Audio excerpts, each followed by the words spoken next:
Hello दोस्तों, कैसे हैं आप सब। उम्मीद करता हूँ सब स्वस्थ होंगे, मस्त होंगे। आइए बिना टाइम वेस्ट किए देखते हैं video. The Indian renewable energy development agency limited, IREDA. जी हाँ, इरडा जिसे कि हम Indian renewable energy development agency के नाम से जानते हैं। इसको हाल ही में अवार्ड दिया गया है for its pivotal and development role in green. ठीक है, इसके पाइवेटल और डेवलपमेंट जो रोल, यहाँ जो पर्यावरण को सुरक्षा प्रदान करने की दृष्टि में जो ये काम कर रहे हैं, एनर्जी को प्रोड्यूस भी कर रहे हैं सभी के लिए, तो उसको जो है ना, उसके डेवलपमेंट और उसके सराहनीय प्रोग्राम जिससे कि पर्यावरण को कोई नुकसान नहीं हो रहा है, के लिए इन्हें ये अवार्ड दिया गया है। आइए थोड़ी सी जानकारी बटोर लेते हैं इसके बारे में। The ministry was established as ministry of non conventional energy resource in 1992।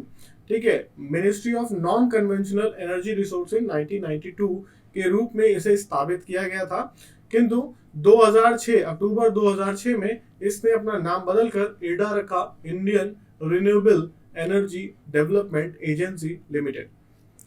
इसका जो उद्देश्य है, मेन जो इसका उद्देश्य है वो energy security, energy availability and access, energy affordability, energy equity. जी हाँ, एनर्जी को जो हम जो भी उत्पादन हो रहा है जो है रिसोर्सेज से, उसको सुरक्षा करना, उसका जो है अवेलेबिलिटी और सबको मुहैया और सबको जो है उसकी सुविधा उपलब्ध कराना, सब उसे अफोर्ड कर सके इसलिए चीपेस्ट भी ढूंढना, और जो है एनर्जी इक्विटी, उससे फंड भी रेस को जनरेट, फंड रेस करने के लिए प्रयास करते रहना, ये जो है इसका मेन ऑब्जेक्टिव रखा गया था। ठीक है, जो आज भी विद्यमान है। Ministry is currently headed by, जो इसका मिनिस्ट्री है उसको हेड कर रहे हैं कौन, आर के सिंह। स्वतंत्र प्रभार है इनके पास, मिनिस्टर ऑफ स्टेट है ये, राज्य स्वतंत्र प्रभाव है इनके पास। The currently secretary of the ministry is Anand Kumar. तो पूछे इरडा का सेक्रेटरी कौन है, बैंकिंग में क्वेश्चन बहुत पूछा जाता है, तो इरडा का सेक्रेटरी कौन है, आनंद कुमार। हेडक्वार्टर कहाँ है इसका, Lodhi road, new Delhi. The retail inflation is to 4.29% in April May 14 2021। जी हाँ, 14 अप्रैल को जो है ये जो इन्फ्लेशन का रेट है वो थोड़ा सा ईज किया है और वो आ गया है 4.29% पे। तो इन्फ्लेशन रेट जो है आप उसको कितना लगाएंगे, 4.29%। इन जनरल टर्म्स, मैं मूडीज या किसी स्पेसिफिक एजेंसी की बात नहीं कर रहा हूँ, जनरल एक टर्म में अगर आपसे इन्फ्लेशन रेट पूछा जाता है तो आप 4.29% लगा देंगे।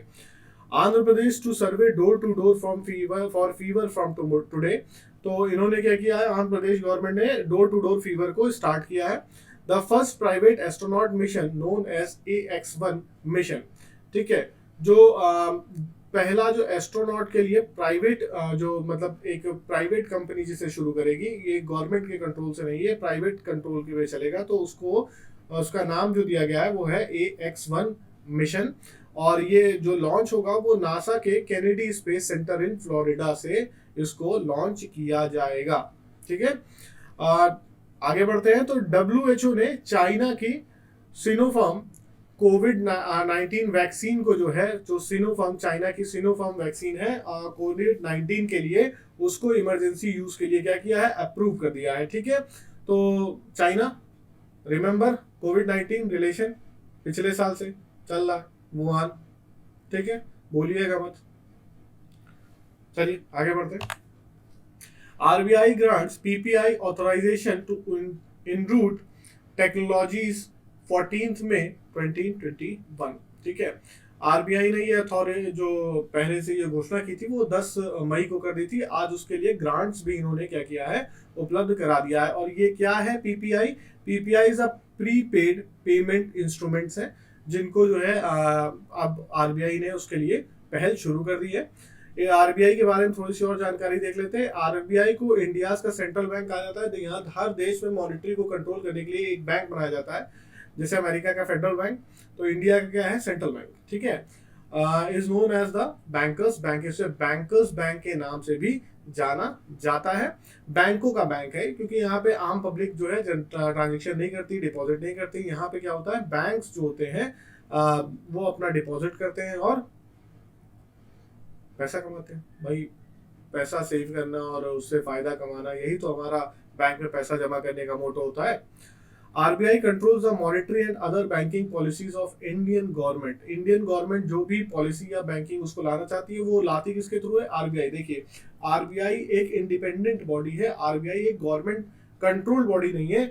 इस पे गवर्नमेंट से क्या है, सामंजस्य स्थापित करके गवर्नमेंट से सजेशन लेके या गवर्नमेंट के लिए जो है ये काम करती है, मगर ये इंडिपेंडेंट बॉडी है, ठीक है।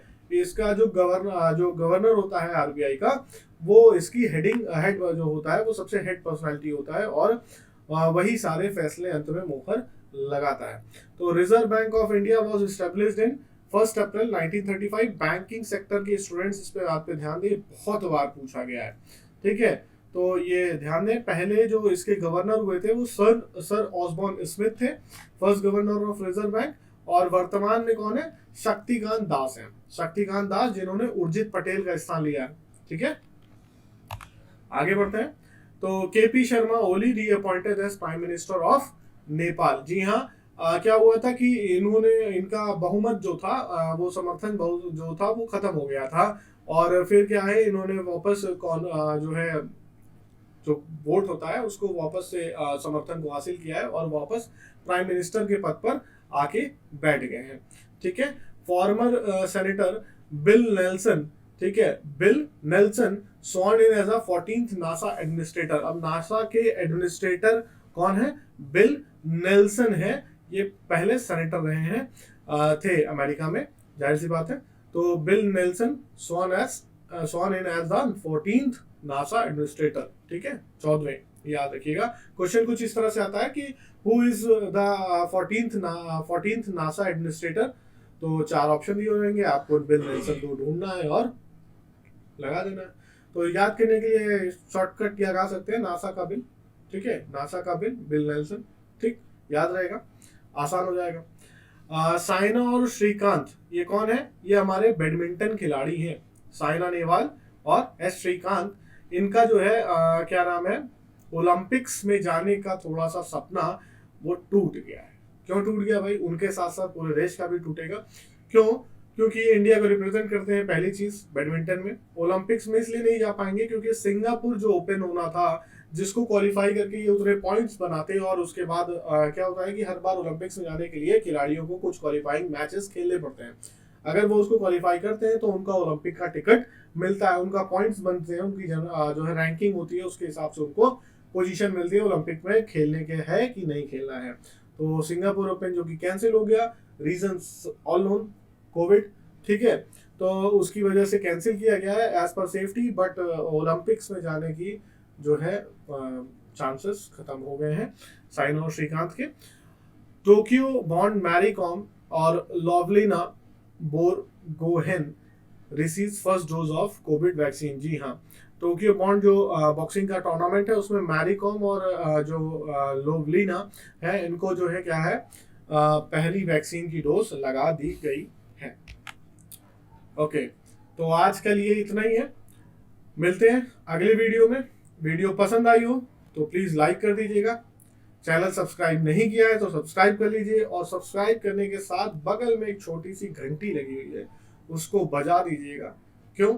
आपको नोटिफिकेशन पहले से मिल जाएगी। मिलते हैं अगले वीडियो में। जय हिंद, जय भारत।